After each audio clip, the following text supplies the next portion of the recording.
when my mother, I think a little frustrated with my unstructured approach, sent me an application or a clipping from a paper saying that this company called Pizza Hut was looking for management trainees. The younger generations nowadays, they get frustrated and they leave, and you're left with people who aren't learning, who aren't progressing, interaction management, giving feedback, receiving feedback, training, how to set up a training system, how to recruit, how to handle customer conflicts. These are sort of soft skills which over the years really help you, I think. And train them as well, because there's a belief that training can happen in just reading or viewing, right? Watch a video, We all know that's not really the case. I wouldn't want a heart transplant done by somebody who'd watched a video. I think customer interaction or public interaction is something that cannot be taught in a classroom. You can learn tips and tricks. I joined, as I say, as a crew member, went through the management training, was in the north of England, in the restaurant business, came down to the south, worked in London, progressed manager to a training manager to an area manager to a regional manager. I worked within the restaurant business. At that point, delivery was starting to become a thing in the late 80s. I worked in the delivery business, then I worked in concessions.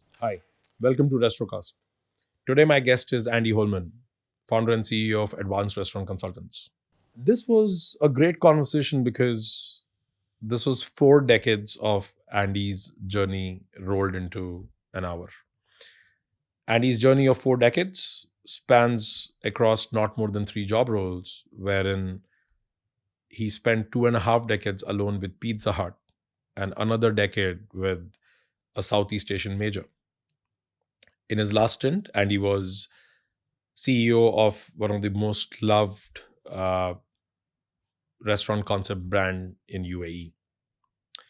For me, apart from hospitality and restaurants, this podcast was a great lesson in management.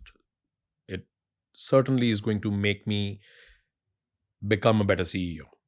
I enjoyed this conversation. I'm sure you will. Welcome to Restrocast.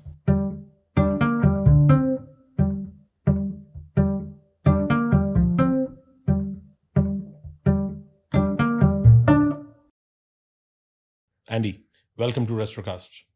Thank you for having me. Thank you for agreeing to do this. My pleasure. Been an illustrious career. I think when I was reading, your experiences, your entire profile, there was a point where I was like, whew, wow. During the course of this conversation, I would want to get details of every milestone in life, but I would want to start from where it all started. Tell me something about the early years. Oh, well, I guess one of the few things that have no control of in your life is where you're born. I was actually born in Hong Kong. My father was a serving officer within the British military in the early 60s. And happened to be, he was a chaplain. So he was serving in Hong Kong and I came. So I guess my early sort of years were based in Far East Asia. So between Hong Kong, we then moved to Singapore, spent a lot of time in Malaysia as well, before coming back into the UK, early years, 5-6 years old. And subsequently, as my father was moved around. By 5-6 years, you were back in UK. Yeah. So the military typically sort of cycle the postings. But do you, until 5-6 years, do you have memories of? Not of Hong Kong. I think we left there when I was about 7 or 8 months. So nothing, but certainly of Singapore, where what is now Sentosa Island used to be the base from which we lived. People who know it as the black and white houses on Sentosa. We used to live in one of those, and I recall certainly as a youngster taking the ferry every morning to go to the infant school and kind of all of the excitement that was in and around Singapore Harbour or Palobrani, Belakang Mati, those sort of areas. These are still 60s, right? This was mid 60s, towards that late 60s. And the same in Malaysia. We had some time in Seremban, which is, so I recall flashes of that, not as detailed memories as you can appreciate. And then as we cycled back through the UK, and then later we did tours in Germany and Belgium and other sort of European places. So that was my early sort of recollections, meaning, I guess the takeout being that, being thrust into different cultures. I didn't think of it being thrust in. I was already there, right? So UK was that was natural life to you. Yes, yeah. and exciting and fun. And there was it demystified the whole point of travel, or the whole kind of. So I enjoyed early years. From the age of 8, was sent to a boarding school, which was very typical of military families. So again, the travel bug and moving and being engaged at the end of every term, traveling to wherever my parents lived at that point. I kind of, I guess, put in an early wanderlust, if you like. And as well allowed me to kind of interact with every type of person, nationality, possibly as well with my father being in the role he was of spiritual advisor to many people. There was an element of kind of picking up at the family dinner table, being mindful of other people's concerns and considerations. So I would like to say I had a very privileged and very comfortable childhood, moving around. I wasn't necessarily the best student, despite being sent to some very nice schools.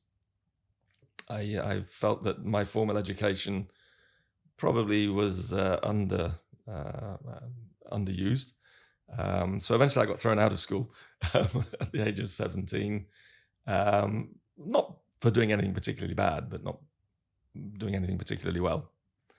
And my journey into catering came as a consequence of that, meaning that my father was quite upset, wouldn't, for a period, felt it best that if I was so clever, I should figure out how to live. So I went actually to stay with my elder sister, thank God for elder sisters, who took me under her house for a period, but said, look, you're going to have to pay your way. So I kind of jumped into the early part of just working, from washing plates to cleaning windows to doing all range of different jobs, until my father decided that, yes, I probably was worth having at home for a period. And then, despite trying to go through a college environment for about a year, I realized that, in fact, I was, as a student, not cut out, but I was working part-time at that stage, and realized that at the end of every weekend I came back to college, I had significant amount more funds in my pocket because I'd been working than my friends did, which kind of opened up the attractions of having lunch breaks and long lunch breaks and staying in the pub. And then I realized pretty quickly that this is, working was a lot more fun than studying. Wow. What were you working? Like, you were doing part-time, you said, in the catering business? Yeah, I kind of essentially, I'd done through a number of different jobs. My first ever job actually was a window cleaner for the Ramana cleaning company. And I learned pretty quickly that that's a hard job. I mean, if the UK is not a kind environment to go off and clean windows at any point, but in the winter it was hard. So I realized after about a couple of weeks in that from a 4 o'clock early morning start, we would go and do what we had to do, drive around, clean big corporate buildings, and then around about 8:30 a.m. we would return back to the depot area via always a cafe or a roadside place to get coffee and tea and breakfast. And it was on the second or third time we were doing this, I realized that coming into a warm environment, sitting down, spending essentially 50% of my daily salary that I just spent many hours working for in the cold, and I saw the guy behind the cook line was warm, was being paid to be warm and fed for free, and I figured this is an aha moment, so I'd sooner do that. So that's essentially my journey into kind of understanding the hospitality industry. Awesome. So yeah, I spent a few years in and around an unstructured set of roles, some of which were kind of residential based, some of which were just bars, clubs, and did whatever I could to kind of, prove people that I was worth having around. Learned as much as I could, whether it was some cooking skills, whether it was some service skills, wine skills, stage management in one of the places I worked. So all of it was purely on the job, no formal training. Up until that point, yeah, nothing at all was from whatever training systems the new place that I went to work at had. But my formal training as such came in early 80s, about 83, when my mother, I think a little frustrated with my unstructured approach, sent me an application or a clipping from a paper saying that this company called Pizza Hut was looking for management trainees. As they'd kind of arrived in the UK in the early 80s, they'd not been particularly successful, had a small footprint in London, and had just signed a big joint venture deal with a sizable company in the UK, and started the recruitment drive for formal training of management. So I applied, and although it was first rejected, I finally kind of kept at it, and I joined Pizza Hut in 1983 as a crew member in the newly opened York, which is essentially my hometown in the UK. The Pizza Hut there, and fairly quickly kind of made it clear that I was interested to become a little bit more permanent fixture. And the rest, as they say, is history. I mean, the training systems that early days, the what is now Yum, but in those days was just Pizza Hut or PepsiCo restaurants, what they had was extraordinary. It really required some dedication. I mean, there were training which was permanent, ongoing, huge manuals that you had to kind of complete and get signed off. And they held once you qualified, a residential course for 1 week at a time in London that you had to go down and attend. You had to pass a kind of a qualification test. And these residential courses, there were two separate ones. One was pure technical skills. Do you know how to make pizzas? Do you know how to clean a kitchen? You know, all of the basics, but very, very thorough. As well as hard skills on, can you open up an oven, strip it down, clean it? Can you make a fridge work if it breaks down? I mean, a lot of technical. And this was like proper classroom program. Absolutely. It was a residential. Wow. We went down in a week. And I mean, the cost in those days, I'm sure, was huge. But the legacy that it left you was extraordinary. I mean, majority of the expansion of the brand at that time was fairly remote places. And so as a manager, when you finally got promoted, you were very much a single unit business owner. You know, you had accountability for everything in your business, meaning you had to maintain. So sometimes you couldn't rely on a kind of a, you know. No, actually, I mean, what you're saying is amazing, because I often, I don't know if I should say wonder or like just marvel at the the depth of the institution. You know, these guys are built like yums of the world. Yeah. You know, Yum definitely being top amongst equals. The kind of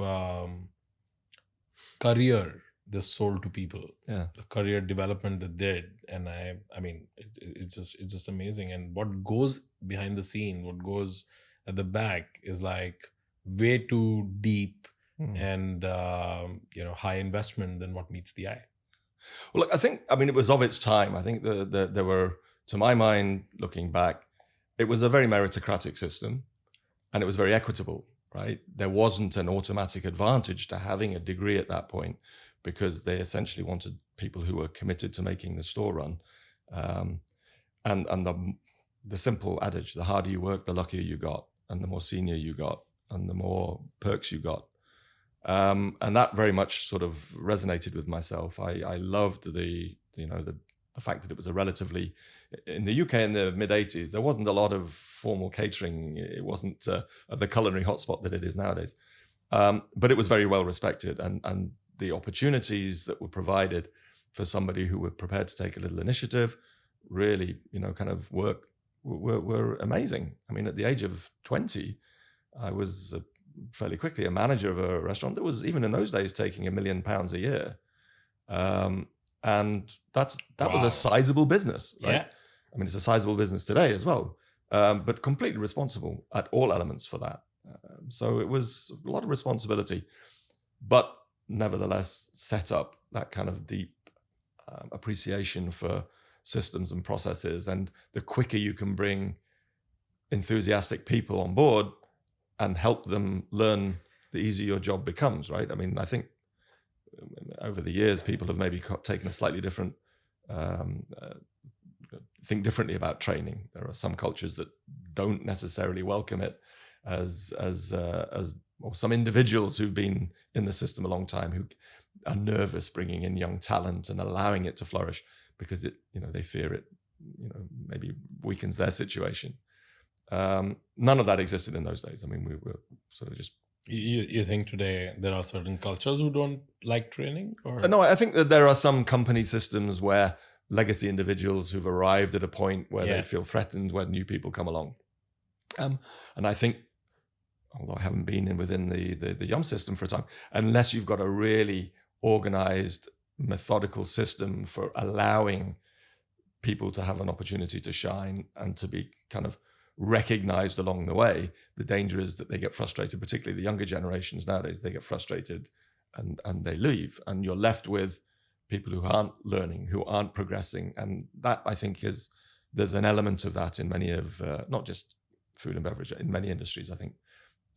So I guess my point is that I've always been an advocate for providing really solid training. And the evidence was very clear. The average lifespan of a manager when I was in the early point of my career, 5, 6, 7 years. And that level of competency pays dividends in the store's profitability, as well as, customer retentions.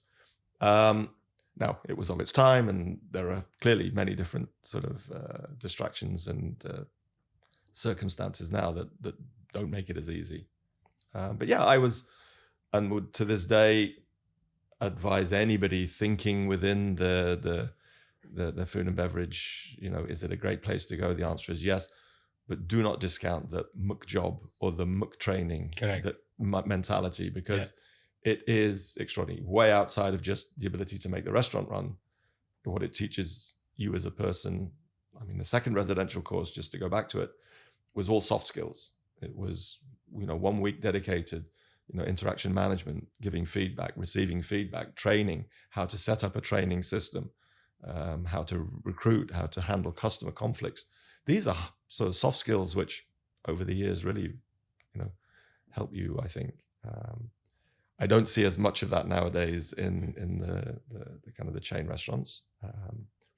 So yeah, I think the evidence is that it works. I think the foundation these guys set then has rolled it, so far. Yeah. But if those systems are not that prevalent today, I don't blame them, because I also, and that's, I would love to have a reaction on that, because I think it's becoming difficult for the current generation to commit to careers that are long. And it's not about hospitality alone, right? So hospitality is just a little more brutal, because you need a certain number of years worth of practice before you can jump to the next stage. It's just the rite of passage, right?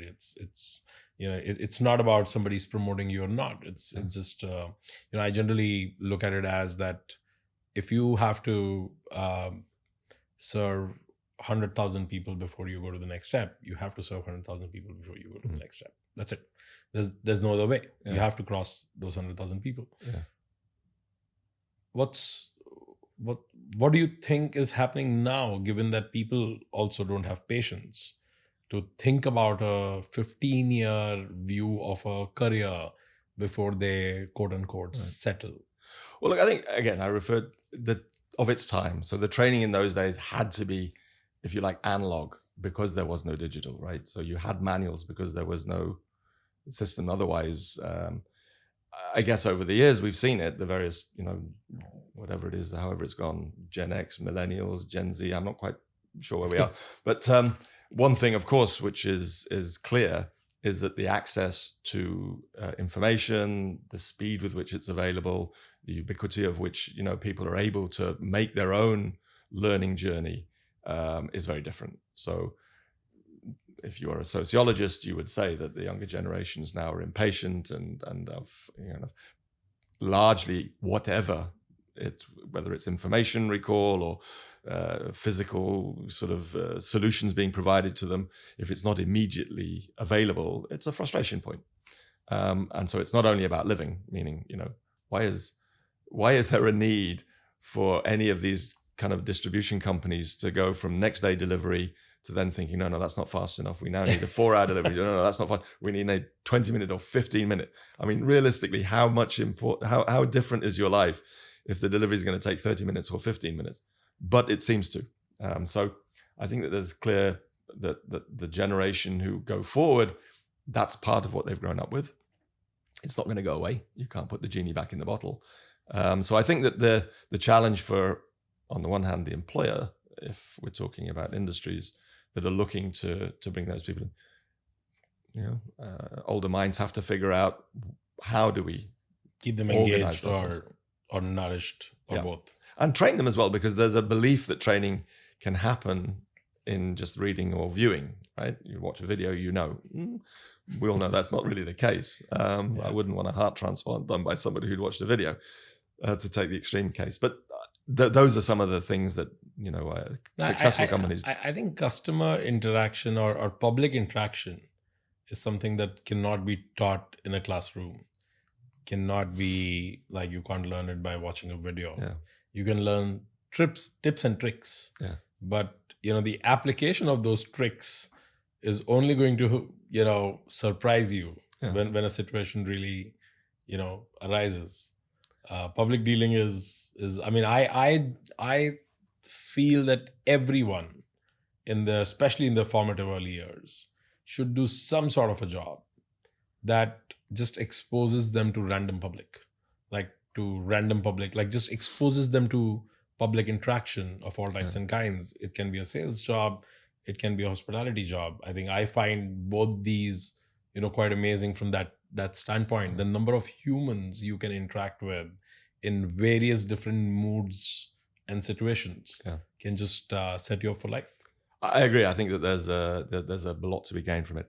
Of course, there's a generation, many of the situations that people have gone through, that it seems I'm very uncomfortable with that for reasons. I mean, the COVID group of kids who had to be locked up in rooms and couldn't interact for a long time in a fairly important formative part of their life. Some of them have actively lost that skill and that confidence. Maybe even their family environments are such that they've also lost that kind of confidence and ability. So you're right. It would be a kind of a utopian situation where, whether it was national service or whether some kind of, not necessarily military based, but some kind of interaction. You have to be in like a public setting, where you are serving or you're selling, like one of those. Yeah, but I do recognize as well, looking at the generations that I've worked with, some don't feel comfortable with that and would as vociferously argue, no, don't put me in that situation. It's not your right to. Why would you expect to have me sort of do that? If I'm not comfortable with it, no. So those are obviously some of the challenges. No, I think, as I say, as an industry, it continues to provide, regardless as to the training backgrounds, just happens to be a bit of a soapbox of mine. But the industry continues to provide, I think, a huge amount of opportunity. Definitely what's changed over the years, the ability for people to get into the game relatively easy. Some of the expectations that existed when I went through it, and at any level, whether it's fine dining all the way through, it was a big decision to go off and open a restaurant, right? I mean, there was a lot that had to be considered. Nowadays, you can see people that can get a pop-up open and pure sort of through their own personalities, a little bit of capital, can bootstrap a venture and get it up and running very quickly, and in some cases very successfully. And if it doesn't work, it's disposable, pull it off, go do something else, which I also think is positive. I mean, I'm not suggesting that. I don't believe for a minute that if you haven't gone through the Austrian fine dining category, you don't qualify. No, you do. And that's exciting and enriching for everybody. I also believe that that has become possible also because back in the day, and that's my thesis, that back in the day, finishing schools in high-end hospitality were possibly the only places where you could also experience that level of hospitality. As a kid or as early 20s, you don't go to 5 stars and the 7 stars of the world, right? You don't go to the Michelin stars. And, where do you experience that then? Right? I think today these pop-ups and these new entrepreneurs are able to do it better because you can experience it.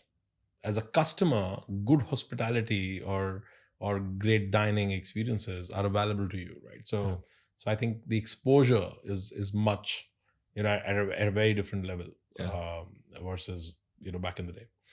Andy, how long was the Pizza Hut journey? Oh, goodness. So I joined them in 1983 and essentially left in 2006. So it was Wow. just about 23. Is my maths good? 23? 23 years. But it was... And how did you I zigzagged. So that wasn't the second part, I think, of the benefit. I joined, as I say, as a crew member, went through the management training, was in the north of England in the restaurant business, came down to the south, worked in London, progressed from a manager to a training manager to an area manager to a regional manager. I worked within the restaurant business. At that point, delivery was starting to become a thing in the late 80s. Mm-hmm. I worked in the delivery business, then I worked in concessions, in and around the different points of the UK.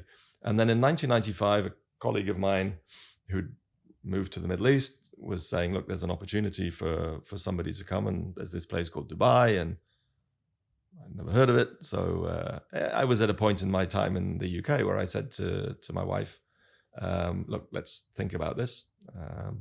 She was 5 months. Which year was that? This was 1995. Oh, wow. So that was early. That was earlier. So we packed up. I came, and the Yum, as it was, PepsiCo at that point, had an office here, not with any company restaurants, but just supporting the franchise community. KFC was fully owned by the Americana brands, and the Pizza Hut franchise system was fairly fragmented. So I came out to support those franchisees in whatever method was needed. Some training, some sites management, some marketing, profit management, whatever, quality improvement. So a very diverse role, which was absolutely brilliant. I was that contact between the franchisee, the corporate office, which was either within States or in Singapore for a period. And I was responsible for every part of the growth of the brand. What made you move lock, stock, barrel to Dubai back in 1995? I don't even know how, what was there? Two things. One, in truth, an idiot boss. I had a boss environment or a boss relationship which was toxic, and I knew I couldn't survive it. And two, the recommendation, if you like, of some colleagues who were already out here, and the fact that I wasn't particularly fearful of movement to a place. My wife, bless her, was 5 months pregnant at that point, so it was a very different journey for her. We arrived in June. And in those days, there was little or no infrastructure that there is today. So I said, Debbie arrived 5 months pregnant. We had to do the whole running around, trying to find somewhere to live in cars that weren't air conditioning. And I essentially arrived excited with my new job, dropped bags and said, I'll see you when I see you. Oh, wow. So kudos to her for handling that. But no, I think the journey from there was within the Middle East. I was responsible from the operational side of things for many years. An opportunity came to transfer into marketing. Not normal scenario, but the Middle East goes through its various tensions. We needed a marketing person in the team. Had been unsuccessful to entice anybody over. People were still a little bit uncertain as to what this place was. And I had a boss at the Pint who agreed with my thesis that I know the franchisees, I know the brand. I think it'll be a lot faster to teach me to be a marketeer than it will be to teach a marketeer who knows the brands and the relationships. So I was given that opportunity. Yum, as always, had great systems for training. So I became the marketing director for a period of about 4 or 5 years. Spent some time as the business development director when we wanted to try to figure out how to get into what was known in those times as the axis of evil. So Iran, Iraq, Libya. There were some sanctions in place on those countries that were at various stages of being lessened. So my job at that point was to figure out how we could get Pizza Hut and KFC into some of these countries, which was very interesting. Wow. Managed to get KFC into Syria, which was a wonderful experience. Spent some time up in Libya and various other countries. And then in 2006, somebody approached me from from Thailand, a business that actually used to be a Pizza Hut franchisee, and for various reasons had fallen out of love with the corporate and set up their own business called Pizza Company. So I went to Thailand to run that business in 2006. Just 2006, you joined Minor Group. Correct. What's exactly the story with mine? So the agreement they'd had from 1980 around to 2000 was they took the franchise for Pizza Hut for Thailand. And in those days, Pizza Hut was a completely independent entity from what became PepsiCo restaurants and subsequently became Yum. So like any entrepreneurial company and management team, as those acquisitions solidified and it became time for the renewal at the end of 20 years, which is quite typical in franchising, 10 plus 10, the renewal conditions being proposed to the management at Minor were that they had to either divest all businesses that competed with any of the other Yum brands, chicken being the main one.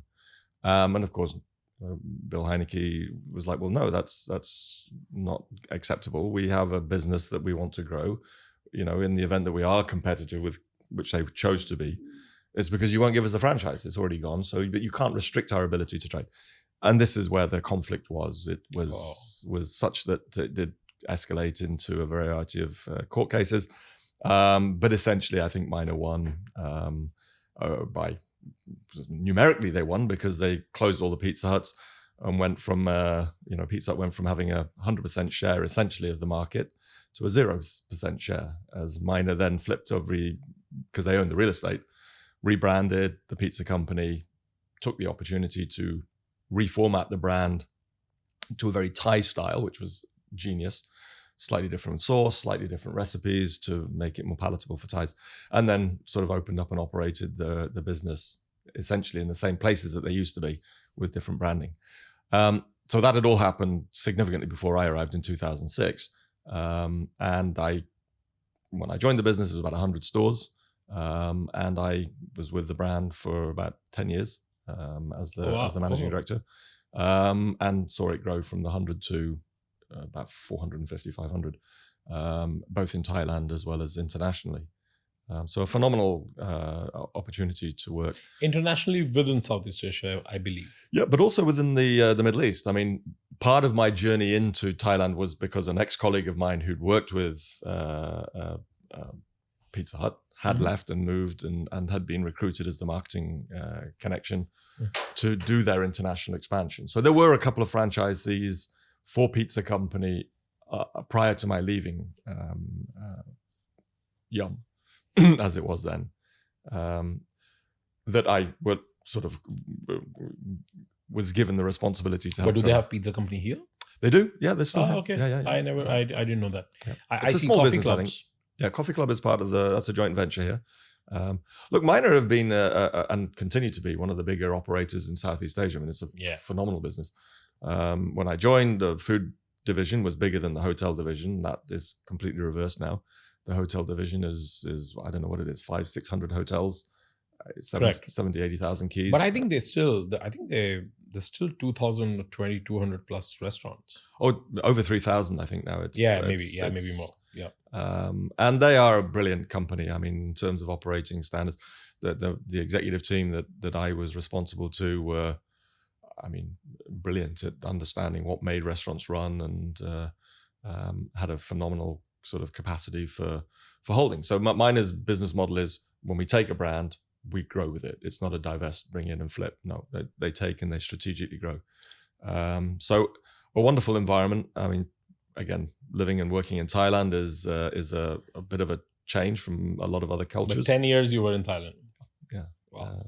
And I loved, just loved it. I mean, it's a phenomenal country to be able to explore. And like a lot of the roles, I did. I mean, there's 76 provinces in Thailand, whatever the number is. And I think I, by default, visited 73 of them because we were building pizza companies there. And as happens a lot, as happened also in Saudi Arabia when I was working with Yum, you see a lot more of a country than possibly many of the nationals do. Correct. And in that you gain a lot of insight and a lot of learning. So I think I also think that Bangkok is one of the hidden gems of Asia. Yeah. And by hidden I mean like what Bangkok actually is, and like apart from what it is known for, like to me it's like I mean, it's known for this, and it's like, Yeah. it's much more Oh, more than that, absolutely. right? Absolutely. And not just Bangkok. I mean, if the truth is, if you get out and are able to kind of have some support in the outside countries, the secondary, tertiary, the smaller villages, it's absolutely fantastic, both from a food as well as a Yeah, I think I welcoming. said Bangkok because I find, I mean, to me, many years back when I like spent like 2 weeks in Bangkok, I was on work, but then for the first time I got to know what kind of melting pot, of all kinds of nationalities and cultures Bangkok is. And from an outside view, I didn't know that. Yeah. I didn't know that at all. Like, to me, it was more like a touristy spot. But no, I mean, I saw expats living there, and I think I have had some of the best restaurant food of all types of cuisines in Bangkok, like better than the home countries. So to me, Bangkok like is quite a big check. I'd agree. I think the evidence is the same. They recently had the Michelin guide go in there last couple of years. And I'm not sure what the number is now, but there's quite a substantial base of Michelin qualified stores or restaurants. But I went to a few 2 months back. Yeah. Including those carts and like homegrown old Thai restaurants, which are like absolutely unlike what the glamour of a Michelin guide restaurant will be. So how was working with Minor Group, and was like, how do you look at growth between that period? Like in those 10 years, how do you look at, as a professional, how do you look at your career? Well, the obvious distinction between the two, I joined Yum and progressed through Yum at an executive level, but mid-management, I would say, up to the director. Certainly within the context of the Yum hierarchy, I was mid-management. Minor gave me that opportunity to become, a very senior executive within a business that was a very substantial size. By the time I left, it was $250 million of revenues and substantial profitability. And in doing that, being genuinely responsible for a company's P&L that had significant importance to the business. I mean, Minor now of a slightly different structure, but in those days, the food group, and within the food group, Pizza Company, which was the company's own brand, as opposed to the franchise brands that they have, was the cash generator for the entire organization. So extremely important. And given it was a publicly listed company as well, brought the responsibility and some of the stresses that come with being responsible in that area. So it was a senior role, very impactful role. We had a lot of challenges to essentially differentiate what Pizza Company now is from what it used to be. Thai consumers, not surprisingly, quite confused. Used to be red and black, now it's green and red, but essentially it's doing the same food. So why, when pizza did re-enter the market, how to distinguish between the two was a challenge. So we did a lot of work to make that distinction very obvious. Strategy and execution was to take Pizza Company down a more defined Italian-inspired restaurant. In a Thai context, Italian food is pizza and pasta, right? Yeah. So we kind of built and invested in putting pasta as a freshly made, cook in front of you platform in every one of the restaurants. Played as well trying to get fried chicken into the system on the delivery side. So I did a lot of developmental, structural development work to grow the brand's value. And then towards sort of middle of 2014-15, for various reasons, I hadn't been back to the UK, aging parents and a desire to kind of get back to Europe a little bit. I talked with the executive team and said, look, I think my journey here is coming to an end on the day-to-day basis. And I mean, I can't speak highly enough as to how supportive they were to say, well, look, if you want to go back to the UK, there's convince us that there's a business opportunity there that we can invest in and we'll support you, which I did for about 3 years. I worked alongside another group that Minor have an investment in, a big Thai group called S&P, the family of whom owns some restaurants in London. So I went back, for about 4 years just to help myself reestablish in the UK, as well as sort of grow that fine dining. It was more of a Thai fine dining business. And then in 2018 was approached, or just before that, 2017 was approached to come back out to the Middle East to run Ethos, which is that's another chapter. Another chapter. But it was essentially, my previous boss in Thailand had a way of expressing. He said, "You have sand between your toes. Some people have rice paddies between their toes." He always said, eventually, either the rice wins or the sand wins. And I think he was predictably right. The sand has won. So I'm back out. Indeed. So how did Ethos happen? It was an approach again that had been made, I guess. The headhunting company that they'd used, I'd kept in contact with, and it was just at the right time. I mean, from a personal standpoint, I had, having reintroduced myself to my home country, realized that the benefits of being a long-term expat aren't afforded you the same there. The taxman's a very aggressive beast in the UK. So it was a natural move for me, one, to get back into a business where I was actually responsible for a sizable P&L. And a wonderful group of investors that were, putting their trust in the management team that preceded me, and a business model which was just so exciting. Develop franchises, make acquisitions, or grow from scratch brands that would, be successful. So it was a natural move, and I'm very blessed to have arrived at a point where the management team in situ, Nadeem, who I know you spoke with recently, was a colleague who, the CFO at the time, was another colleague who I sort of remain connected to. A wonderful team and great brands, and a really sort of heady opportunity to grow. We had some challenges to reorganize the company's structure and focus. I think there hadn't been as much of an appreciation in the founding management how important operational excellence and real dedicated focus on looking after. But I would like to talk about that a little. So you joined Ethos in 2019? 2018, right? And given that most of the business was dine-in focused, I'm assuming here, because all the brands that I'm thinking of are mostly dine-in focused. They have a brick and mortar presence with some dining, but ironically, as most of the quick casual brands out here will testament over a long period of time, the vast majority of business actually is off premise. So in the context of something like sushi Hut today, or is it even then? I mean, okay. Back in the day where Pizza Hut was,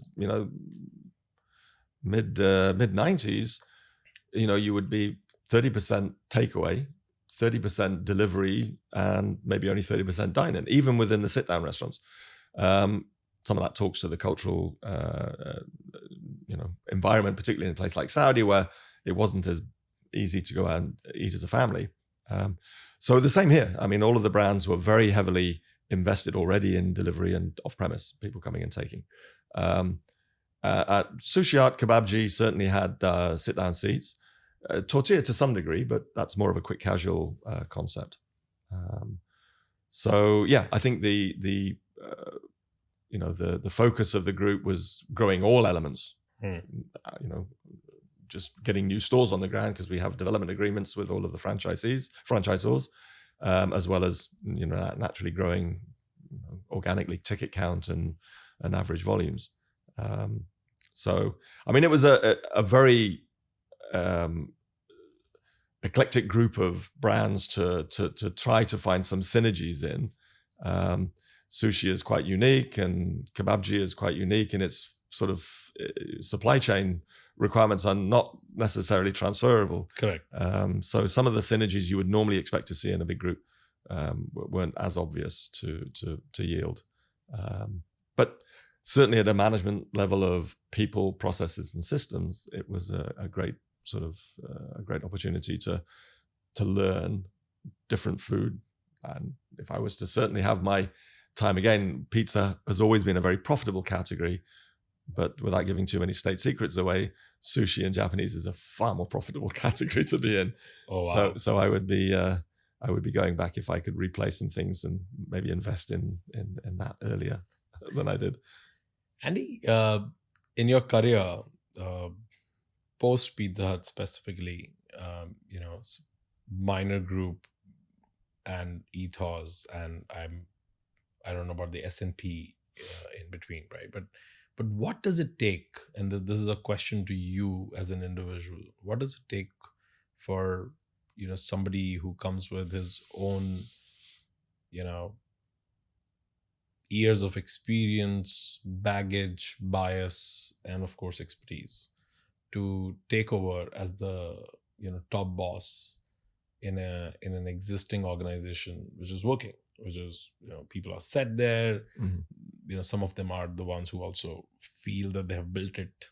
It's their blood and sweat that has gone in over years, and then you fly in from somewhere, sit at the top, and start directing. Right. Demystify the dynamics for me, right, from your lens. Look, I think in the process of being considered for that position, as well as considering whether you wish to take it on, it becomes apparent what the opportunities that you can bring, what core skills, experiences you can add to the mix that are going to add value. I was fortunate in the case of Ethos that there'd been a period of time without a senior leader. I mean, Nadeem had taken on the responsibility to kind of cover for a day-to-day period.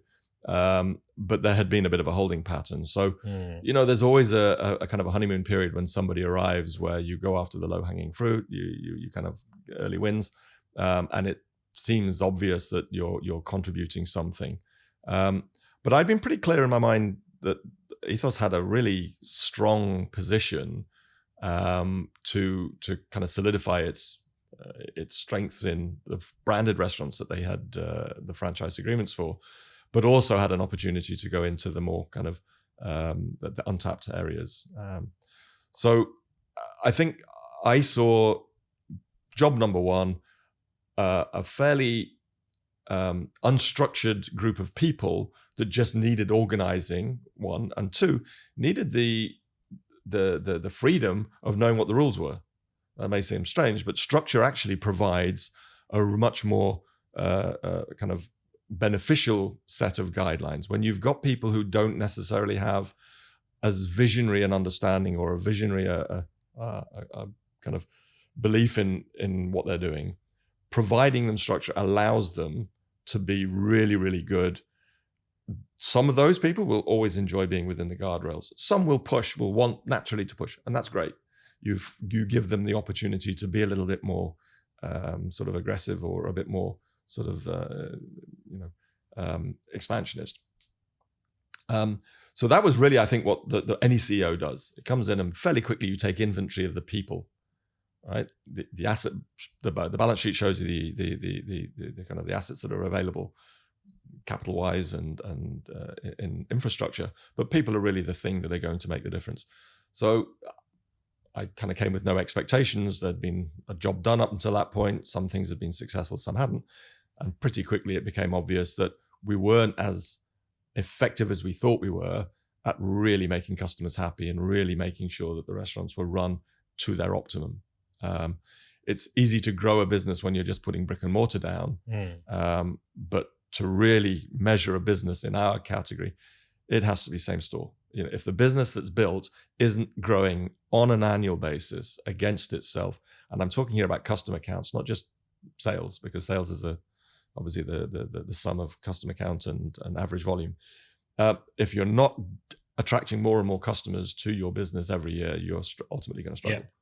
So putting some of those, people didn't know that, so making people aware of it, educating them, and then getting really kind of specific and empirical about what we think we're doing. Are we really? Do the numbers tell us that? Is there evidence to show, not just good feel and reviews numbers? Are we actually making these things matter? So that was really, I think, what I brought was that focus on, okay, what do we want to do? Okay, what are the measures that we can convince ourselves that we're doing that, and then just spend enough time reinforcing it, going after the execution model.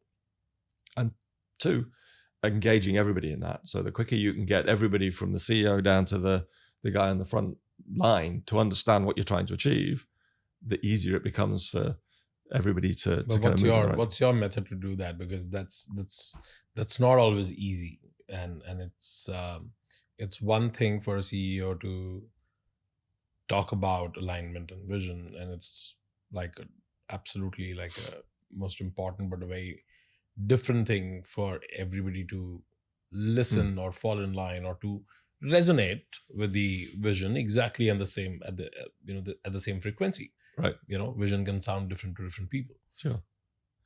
Well, I think... Have you dealt with that? Do you? Very much so. I think when I arrived, there was no written vision. There was no articulated, whether it was written or not, there was no articulated and clearly understood, what is this all about? We had a great business plan. There was lots of activity to do these 3 things: build on franchises, acquire and merge with businesses, and also grow our own. But which of those was going to be in priority? How did we kind of see what the company's success was going to be?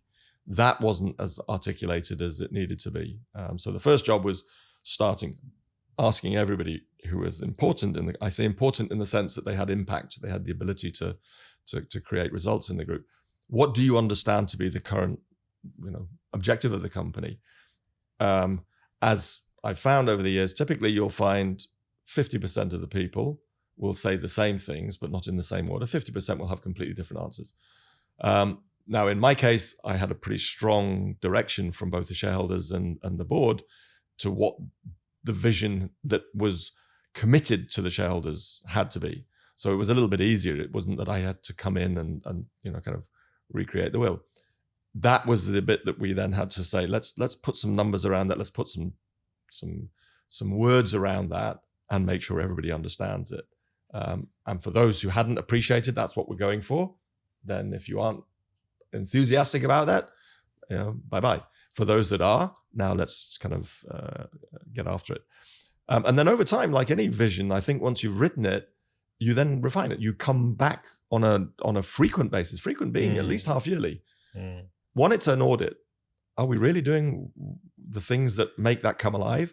And if we're not, let's at least be honest enough to admit that it's not working. Mine were very good at that. I have to say this whole education that I'm espousing came working with Minor, even more so than with Yum. Tell me more about it. The whole putting a sort of a mechanism, a strategic planning process in place that encapsulated what is the vision, what's the long-term kind of almost ethereal, can't quite reach it, but motivational statement, and then writing strategies. And a strategy has to be crafted in a language that really clearly articulates what is it that we're trying to, who are we going after, what are the timeframes involved, what's the end state that we see as being definition of now we've achieved it. We'll revise it as we get closer towards that, but is there something really structured? And 2, big distinction between what are the measures and what are the actions that we're going to take. A lot of time I've seen strategies defined purely numerically, which makes no sense. The numbers are what I would call the lagging indicators. The leading indicators are the things that we do. So if you want to grow sales, okay, everybody wants to do that. What does it translate into in terms of actions? What will we do? Up until today, we've been doing one thing. From tomorrow, we're going to have to either do the same because it's working or do something different. What is that? And I think that one of the lessons I learned was, we call it the 5 whys or the 5 hows.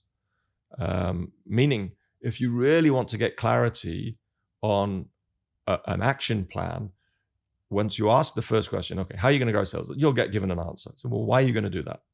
Go 5 times with the question why. With that, you will start to get real insight. Do people really understand? Have they thought through what it is that they're going to be doing with their time? And is it measurable in a sense that not just did I get X%, but did I meet those timeframes I met? Did I speak with those people? Is my action plan complete? And how do I move it on? And that rigor is really what's important. Minor did an excellent job at codifying that whole process from diagrammatically capturing the strategy on a single piece of paper. And then on the second piece of paper, for every single initiative, and that's essentially what they were saying with, you want to achieve something, there's going to be some activities. What will be the measures of success and the mileposts of those activities? Write them down. Wow. And then spend time on a monthly, quarterly, half yearly basis, really saying, did we achieve it? And that has stuck with me. The traffic light system is the most obvious way. You're either green or red. Green means you're making progress, red means you're not. And the executive team in mine were brilliant at saying, if you've set yourself some goals that you are achieving, actions that you're achieving, but the measures for which you expected those actions to yield are red. So green, you're giving yourself, well done, I've done all these things, but my results are still red. Then clearly something's wrong, right? Likewise, if you're getting all these, you give yourself credit, you're achieving all your numbers, but your activities are red, you're not doing what you said, something's wrong. Either your good luck that you're getting the results, but it's not because of what you're doing. So the system forces you to recognize actions and numbers should be, looked at in concert. Super. And that system, and it's not just a one-off. You don't do it at the beginning of the year, put it in a drawer and come. You systematically review it. And that's, I think, the core learning, both as a CEO and then as a senior executive within mine, that helped me figure out, when you wake up in the morning, what am I going to do today? Is it going to make sense for the team? It's kind of that. That's actually amazing. This is something that I'm going to come back to you personally, for as a CEO. I think thinking about this as a system paints a brilliant and an objective picture. Yeah. And especially when you're saying 5 hows and 5 whys as a drill down exercise, that's quite fascinating. Yeah, it is a discipline which I think a lot of people find. I have certainly found, as you engage as a CEO throughout an organization, one of the benefits of allowing every employee to understand that gives them an opportunity to be recognized. That's the fundamental human need, right? We do a job, whether senior or junior, but we want to know that there's an opportunity to be recognized, to be given feedback, hopefully positive. The quicker you can get the mechanism in place that allows everybody their moment of glory, to have a soapbox to stand up and say, hey, I did that, and be recognized for it, which is a YUM system. Recognition is extremely powerful and very well sort of organized there. The quicker you can do that and make it a system, the quicker you'll see results coming within any organization, I think. What's been your, leadership style? Is it, and you're you have stressed this in various ways already, that business is all about people. It's not really, everything else is playing around people and people are going to make it. Correct. But what's been your leadership style with people? How do you define that? Hopefully this is not just my view, but also what colleagues who I've worked with have said. I think a lot of what my leadership style is towards the end of my working career is very different from maybe what it was as I was, if you like, climbing the ladder. Now I would see my leadership style is about enablement, if it's not too sort of a flossier word.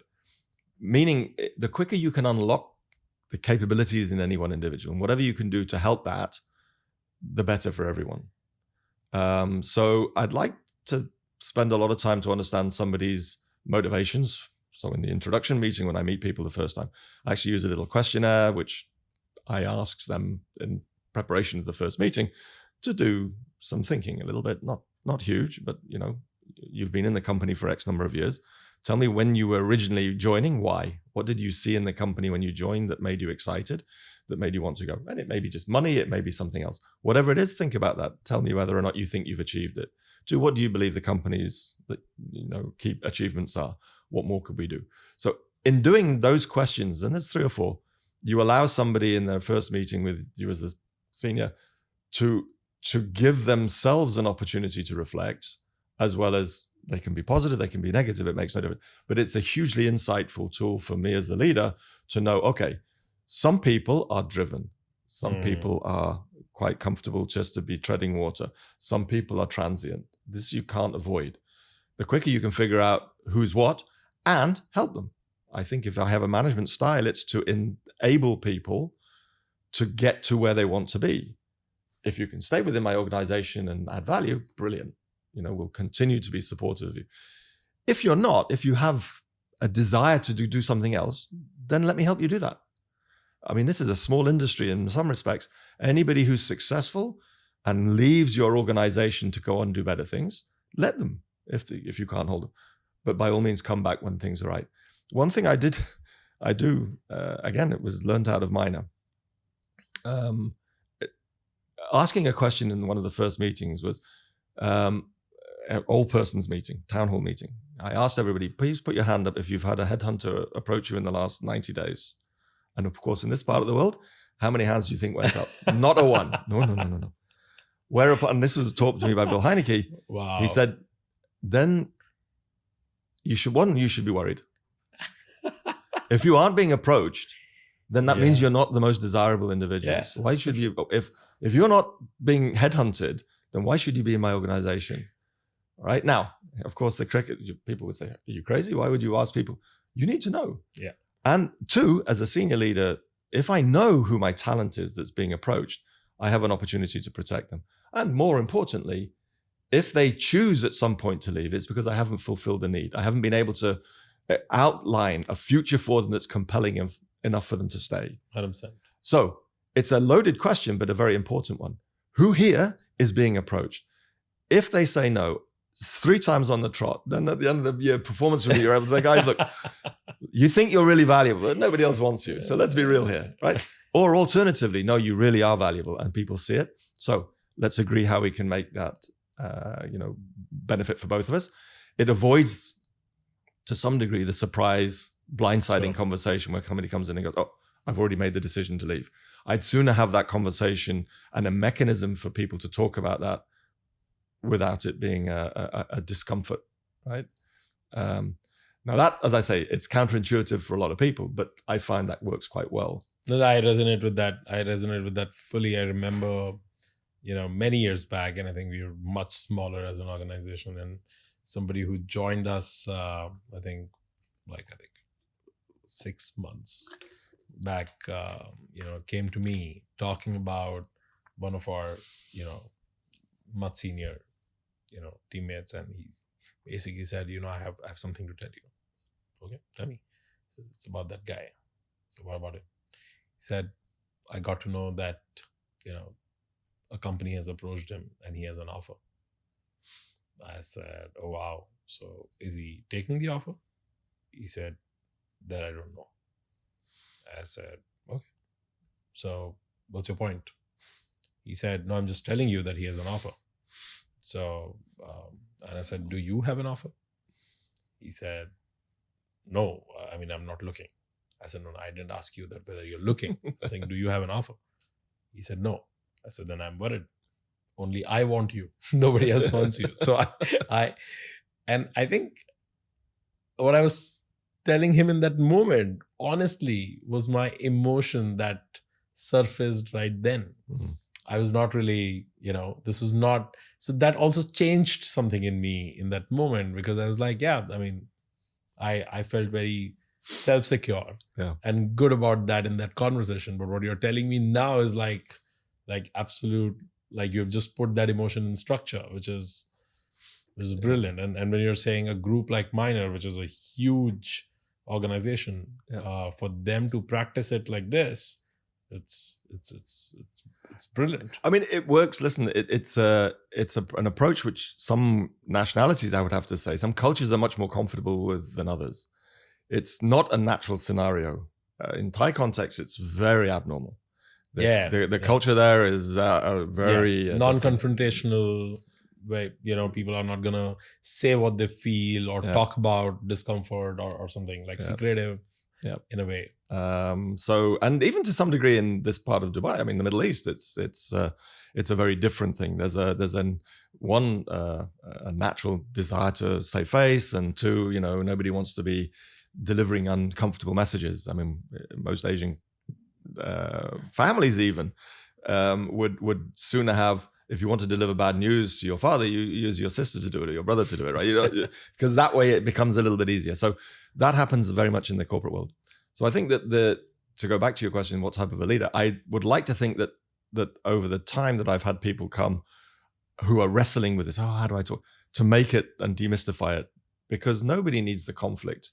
Not that I'm ever happy to lose talented people, but on the occasions it's happened and it's completely blindsided me, it is then a moment of self-reflection. How could I miss this? Another phenomenal system that the miner, the boss that I worked for, a miner, had, she was the COO, and her mindset was, you have to have, there are 3 questions always to ask in any scenario, regardless as to whether you're an operational person or whether you work, whatever role you have. When an issue occurs to you, it's brought to your attention, the first question you should always ask yourself is, why didn't I know? Now, this is a loaded question. Again, in an operational context, take something simple. You walk into a restaurant and you see that there's chaos in one particular, so there's a problem, right? Why didn't I know? Is it because I don't visit the stores enough? Is it because I don't have a relationship with the team to be honest enough? Is it because, what is that reason at a deeper level? Asking why 5 times. Why didn't I know? 2, once you've established why you, if you like, didn't know, 2 is, where else is this situation? In the context of people, who else is feeling like this? Where is it? Is it individual, or is it a systemic issue that I have to address? And then 3, being put on the spot with this knowledge, what do I do to fix the system, not the issue? If it's circumstantial, you walk in, there's a problem. Now, somebody else, you need to come and deal with this. If it's something which requires management responsibility to systemically change, you have to commit and make that point. So to some degree, that's the same at all levels of managing people, right? Yeah. Blindsided, why didn't I know? I don't have the relationship with this person. Whatever it is, then is it on me? Is it my style that's made them uncomfortable? Am I too close? Am I not close enough? What's the dynamic here? And then the other 2 questions follow from that in the same way. And again, proof would be for the people that I've worked with and have left or come back in many cases, particularly in the case of Ethos. I think that's what they would say that they valued. You have a boss in Andy who's not going to go off the rails. Life is too short. Man, nobody's going to join a company and be there for 60 years. You're going to have to move, right? That's inevitable. When you join any organization, the days of being a lifetime employee, they're gone. So you have to make that arrival system and departure system as fulfilling as it can be for both the organization as well as the individuals. That's, I think, the responsibility leaders have. That's beautiful, Andy. What do you do to keep yourself nurtured? Well, look, I have some time on my hands, so I'm an avid golfer. I'm not saying that necessarily nurtures me spiritually, because it challenges all the other dark forces of nature when it doesn't go well. But I enjoy playing golf when I get the opportunity. I play a lot of tennis. Big tennis mostly, although I was introduced recently to a short version of the game, which was quite enjoyable. Pickleball? Actually, it's called short tennis. Oh, short tennis. But I have played pickle and I have played paddle. They're okay. But no, I think tennis is really the first sort of love for an interactive sport. Not that I'm particularly great at it. I'm not fit enough to do what the big guys do. But I do enjoy it. Other than that, I mean, I'll partake in any sport that's out there. A lot of armchair sports. I love cricket. I love football. I love rugby. I love all of the sports that you would maybe see on TV. I like to eat. What's your favorite cuisine? It varies, depending a little bit on mood. If you had to just have one kind of nationality, I'd probably go Japanese. Mm-hmm. But of course, I mean, you like the taste more or the profitability? No, I think my favorite meals just it's the way that Japanese do everything so meticulously and artistically, and whether it's sushi or sashimis or whether it's the more sort of robust dishes that they do. I just love the way that they kind of make things work. Yeah, +1 to that. I think making them, seeing them, watching them make that is also therapeutic. Yeah. especially like sushi and. But I love Italian. I love food. I mean, what can I tell you? What's your like restaurant that you love, or one or two restaurants in Dubai that you love? Oh my goodness. You know what? There's some places which I've kind of, even from 95 when I was first introduced to them, I would still on occasion go back. Oh wow. So on a street food basis, if you like, or a classic Dubai institutions, there are two that spring to mind. Ravi's in Satwa is always a good place to go. Oh, Indian Pakistani food. Yeah. Oh, wow. The other one is an Irani cafe, Ostadi restaurant, just off Khalid bin Walid Street, which is close to where our first offices were. Where exactly is that? If you go down Khalid bin Walid, turn right, or whatever the turning is after the Bank of Fujairah building. It's quite famous. Ostadi Irani cafe. That's what do you like there? The khubde, the grilled. They do like kebabs, which are marinated in a yogurt and then flash fried on open coals. Iranian rice. They have like a barley soup, berries and all. Yeah. They do a little bit of saffron with the it's pomegranate, I think. Yeah. So that's a great eat. Look, if somebody's paying the bill, I will happily go to Gaia. I'll eat any of the DIFC institutions.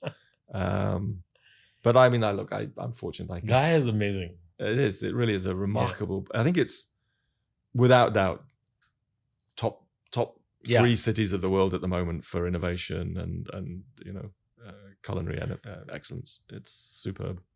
I'm making a note for Ustadis. I'm going to visit. I'll send you the link. It's well worth doing. It's quite an institution. It's if you like the Iranian style. I love Iranian style. In fact, I want to visit Iran. Somehow hasn't happened yet.